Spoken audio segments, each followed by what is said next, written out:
మహానుభావులు. My dear parents, అంటే అమ్మలు నాన్నలు. నవ్వకండి, నేను మీలో ఒకనేగా. నేను ఒక నాన్ననే. అనుకోవడానికి మనం అంతా తల్లిదండ్రులమే, కానీ నిజంగా తల్లిదండ్రులమా? తల్లిదండ్రులాగా ప్రవర్తిస్తున్నావా? ఎందుకు కాదయ్యా, మనం పిల్లల్ని కంటున్నాం, పెంచి పెద్ద చేస్తున్నాం, వాళ్ళకి చదువులు నేర్పిస్తున్నాం, వాళ్ళకి కావాల్సిన ఆస్తులు పాస్తులు ఇల్లు వాకళ్ళు అన్ని కొనిపెడుతున్నామే. ఇంతకన్నా తల్లిదండ్రులు చేసేది ఏముందంటారేమో. Correct correct.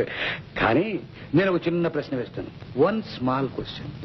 మనలో ఎంతమంది రోజు కాకపోయినా వారానికి ఒక్కసారి మన పిల్లలతో 1 గంట సేపు కాలక్షేపం చేస్తున్నారు? ఎంతమంది వాళ్ళు ఏం చేస్తున్నారు, ఏం చదువుతున్నారు, ఎలా తయారవుతున్నారని చూసుకోగలుగుతున్నాం? ఏది మనకి తీరుబడేది? ఎంతసేపు ఇంకా సంపాదిద్దాం అన్న పరుగులతోనే తీరిపోతుంది మన బ్రతుకు.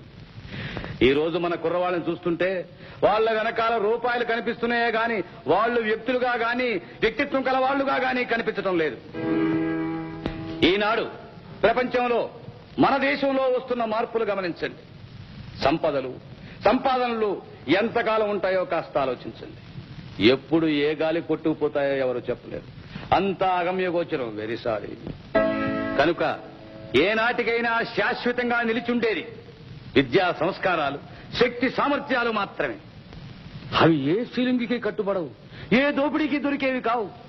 కనుక మనం తయారు చేయవలసింది మన ఆస్తులకి వారసుల్ని కాదు, మన దేశ నాయకుల మహదాశయాలకు వారసుల్ని. మనం అంటే తల్లిదండ్రులు మన సంపాదన మీద మనస్సు మళ్లించినంతగా మన సంతానం మీద, వాళ్ళ సంస్కారం మీద మనస్సు మళ్లించడం లేదు. అందుచేత ఈ రోజు కుర్రకారు బాధ్యతలు మరిచి విందులు, వినోదాలు, పార్టీలు, ఆహో